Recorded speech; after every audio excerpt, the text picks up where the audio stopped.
नमस्कार दोस्तों, स्वागत है आपका मेरे चैनल में। आज हम बात करेंगे जया एकादशी के बारे में और कुछ इसके 5 अद्भुत संयोग बन रहे हैं, साथ में कुछ उपायों के बारे में भी बात करेंगे। तो देखिए, हर साल में 24 बार एकादशी तिथि पड़ती है।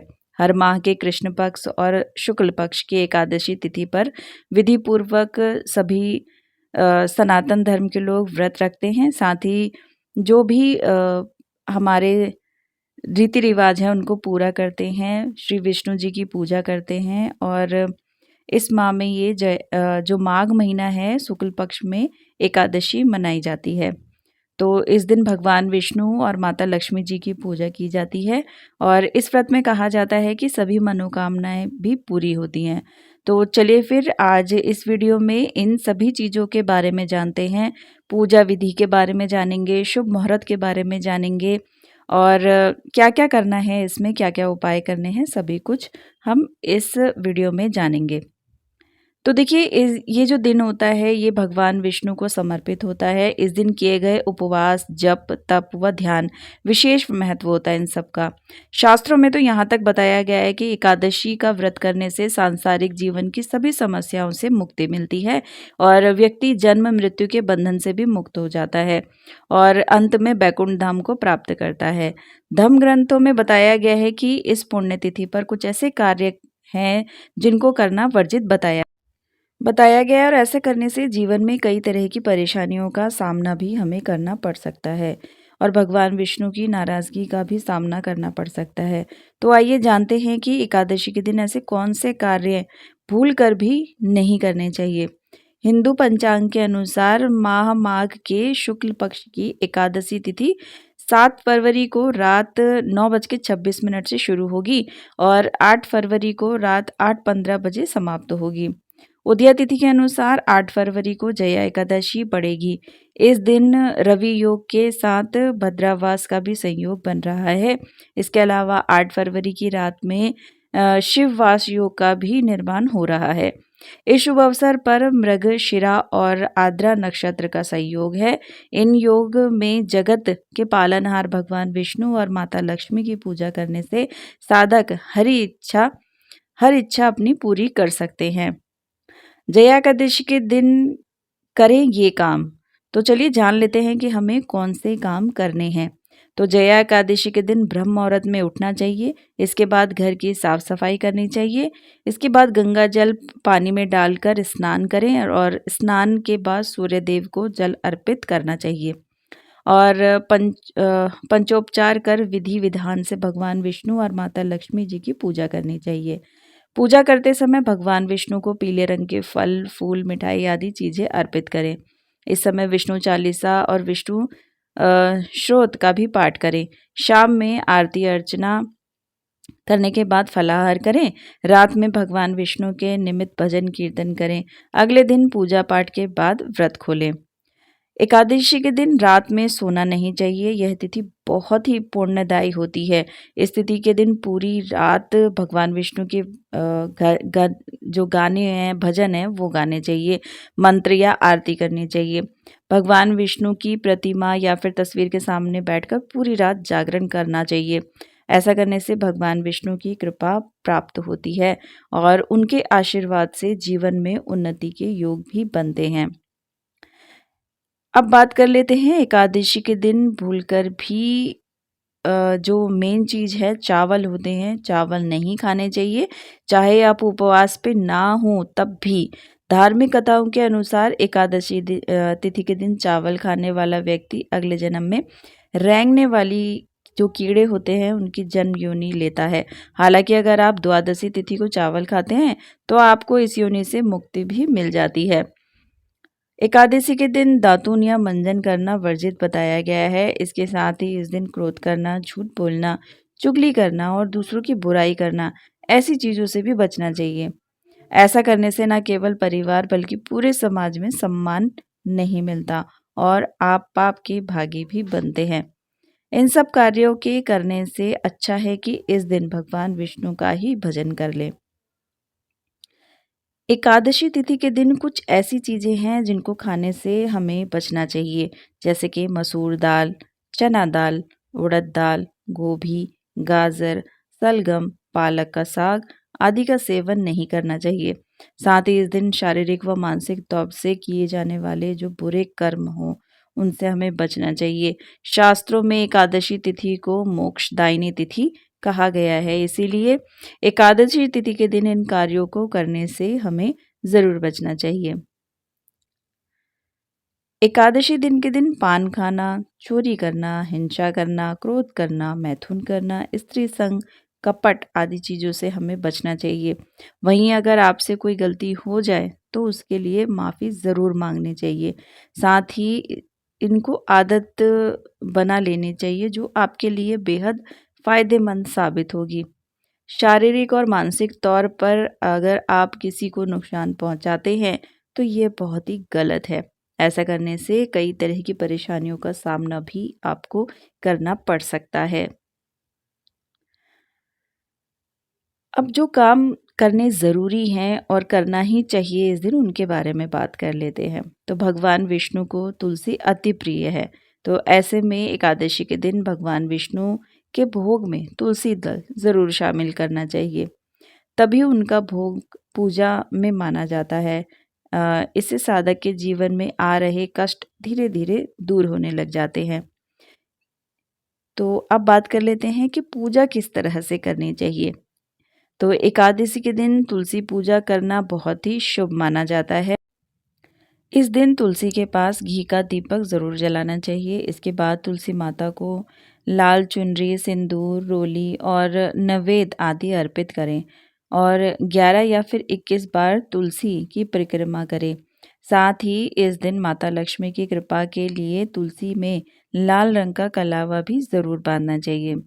अगर आप अपने घर में कभी पैसों की तंगी नहीं चाहते हैं और आपके घर के भंडार हमेशा भरे रहें, तो सफलता एकादशी के दिन शाम के समय तुलसी के पौधे में गाय के घी का दीपक ज़रूर जलाना चाहिए और 43 डेज़ यानी कि 43 दिन तक नियमित रूप से यह प्रक्रिया ज़रूर करनी चाहिए। ऐसा करने से घर में कभी भी पैसों की तंगी नहीं आती है। अगर आप वैवाहिक जीवन का सुख बढ़ाना चाहते हैं तो सफला एकादशी के दिन पीले रंग की धातु के लोटे में गंगा जल डालकर उसमें थोड़ी सी पिसी हुई हल्दी मिलाएं और उसमें एक सिक्का डालकर अपने ऊपर से 7 बार उतारकर बहते पानी में फेंक दें। ऐसा करने से वैवाहिक जीवन सुखी रहेगा। अगर अपने घर की सुख शांति और बच्चों की तरक्की चाहते हैं तो सफला एकादशी के दिन रात के समय भगवान विष्णु का ध्यान करते हुए भजन कीर्तन करें। कहते हैं कि एकादशी की रात को जागकर भगवान का ध्यान करने से हजारों वर्षों तक की गई तपस्या का फल प्राप्त होता है। ऐसा करने से घर में सुख शांति बनी रहती है और बच्चों की भी तरक्की होती है। अगर अपने जीवन साथी की बेहतरी चाहते हैं, उनकी सफलता चाहते हैं, तो एकादशी के दिन 5 सुहागिन महिलाओं को घर पर आदरपूर्वक बुलाएं और बिना नमक का या फिर मीठा भोजन कराएं। अगर घर में व्यवस्था नहीं हो पाती है, तो 5 सुहागन महिलाओं को नियमित भोजन निकाल कर उनके घर जाकर दे सकते हैं। ऐसा करने से जीवन साथी की अ, जो बेहतरी होती है बनी रहेगी, उन्हें सफलता मिलती रहेगी। अगर आप किसी भी काम में अपनी सफलता सुनिश्चित करना चाहते हैं, तो भगवान विष्णु की पूजा के समय 2 हल्दी की गांठ पूजा स्थल पर रख दें और अगले दिन जब भी उस काम को करने के लिए घर से निकलें, तो उस हल्दी की गांठ को पीले कपड़े में लपेटकर अपने दाएं हाथ की भुजा में बांध लें। आपका काम ज़रूर बनेगा। ऐसा करने से आपकी हर काम में सफलता सुनिश्चित होगी। अगर आप अपने बच्चों की तरक्की सुनिश्चित करना चाहते हैं तो भगवान विष्णु की पूजा के समय चंदन घिसकर एक कटोरी में रख दें और जब पूजा समाप्त हो जाए तो दोनों हाथों से भगवान को पुष्पांजलि चढ़ाने के बाद उस कटोरी में से चंदन लेकर अपने बच्चे के मस्तक पर तिलक लगाएं। चंदन घिसते समय ध्यान रहे एक बार में इतना चंदन घिस ले जो अगले 15 दिन तक यानी अगली एकादशी तक चलता रहे और यह तिलक लगाने की प्रक्रिया भी आप अगली एकादशी तक जारी रखें। जब अगली एकादशी आए तो फिर से यह प्रक्रिया दोहरा सकते हैं। ऐसा करने से बच्चों की तरक्की सुनिश्चित होगी। अगर आप अपने बिजनेस में वृद्धि पाना चाहते हैं और तरक्की पाना चाहते हैं तो आज एक तांबे मतलब एकादशी वाले दिन तांबे का चौड़े मुंह वाला कलश लीजिए। अब उस कलश में श्री विष्णु के किसी भी मंदिर के मुख्य द्वार और गाय के खुट के नीचे की थोड़ी सी मिट्टी लेकर रख दें। अगर संभव हो तो विष्णु मंदिर के द्वार की मिट्टी और गाय के खुड की मिट्टी के साथ घुड़साल जहाँ पर घोड़े बांधे जाते हैं वहाँ की मिट्टी भी कलश में रख दें। जब उस कलश को अपनी दुकान या ऑफिस के गेट के पास रख दें। नियमित रूप से अपनी दुकान या ऑफिस खोलते समय धूप उस कलश में जलाएं। यह उपाय आपको 15 दिन तक करना है। ऐसा करने से बिजनेस में वृद्धि के साथ कई अन्य लाभ भी आपको देखने को मिलेंगे। अगर अपने परिवार के सदस्यों की समृद्धि बनाए रखना चाहते हैं तो एकादशी के दिन दक्षिणावर्ती शंख में जल भरकर भगवान नारायण को अर्पित करें। जल अर्पित करते समय शंख में कुछ जल बचाकर रखें और उसे प्रसाद के रूप में स्वयं ग्रहण करें। ऐसा करने से आपके परिवार की सुख समृद्धि बनी रहेगी। और अगर आप चाहते हैं कि आपके साथ बड़े बूढ़ों का आशीर्वाद लंबे समय तक बना रहे और आपके बच्चे आपका सम्मान करते रहें तो इसके लिए पीपल की जड़ में 1 लोटा जल चढ़ाएं। ऐसा करने से आपके साथ बड़े बुजुर्ग का आशीर्वाद लंबे समय तक बना रहेगा और बच्चे आपका सम्मान भी करेंगे। आपकी जितनी भी समस्याएं हैं समाप्त हो जाएं और खुशियां आपके घर पर दस्तक दें। पीपल के 3 पत्ते लेकर उन पर लाल रोली से ओम नमो नारायण लिखकर भगवान नारायण के मंदिर पर चढ़ा दें। अगर किसी नए काम की शुरुआत आप करने जा रहे हैं तो उसे शुरू करने से पहले गाय को गेहूं के आटे से बनी रोटी पर गुड़ रखकर ज़रूर खिलाना चाहिए। आपके काम की शुरुआत अच्छी होगी और साथ ही उसकी तरक्की भी सुनिश्चित होगी। ऐसा करने से आपको नए साल नए जो भी जितने भी काम होंगे उनमें आपको सफलता मिलेगी। अपने अंदर सकारात्मक विचारों का समावेश करने के लिए भगवान नारायण को केसर मिले दूध का भोग लगाएं और शाम के समय घी का दीपक ज़रूर जलाएं। ऐसा करने से आपके अंदर सकारात्मक विचारों का समावेश होगा। तो चलिए बात कर लेते हैं एकादशी में किन किन बातों का हम ध्यान रखें। तो एकादशी के दिन इस बात का खास तौर से ध्यान रखना है कि एकादशी के दिन तुलसी में भूल से भी जल अर्पित नहीं करना चाहिए। इसी के साथ ही ना तो इस दिन तुलसी के पत्तों को तोड़े और ना ही तुलसी को किसी तरह का कोई नुकसान पहुंचाए।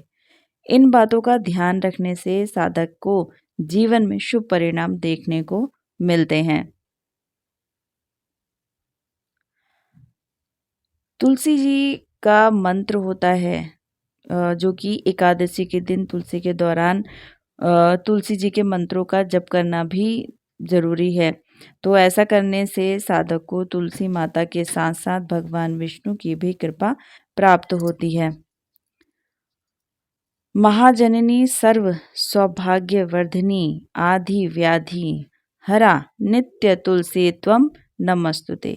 तुलसी गायत्री ओम तुलसी देवे च विद्महे विष्णुप्रियाय च धीमहि तन्नो वृंदा प्रचोदयात्। दोस्तों उम्मीद है कि आप सभी को ये वीडियो पसंद आई होगी। पसंद आई है तो प्लीज़ वीडियो को लाइक और चैनल को सब्सक्राइब ज़रूर कीजिएगा। और जो भी जानकारी आपको दी जा रही है जन रुचि को ध्यान में रखकर दी जा रही है। ज्योतिष और धर्म के उपाय और सलाहों को अपनी आस्था और विश्वास पर ही आजमाएं। इसके लिए हम किसी तरह का भी कोई दावा नहीं करते हैं। तो वीडियो पसंद आई है तो वीडियो को ज़रूर लाइक कीजिएगा। वीडियो देखने के लिए आपका बहुत बहुत धन्यवाद।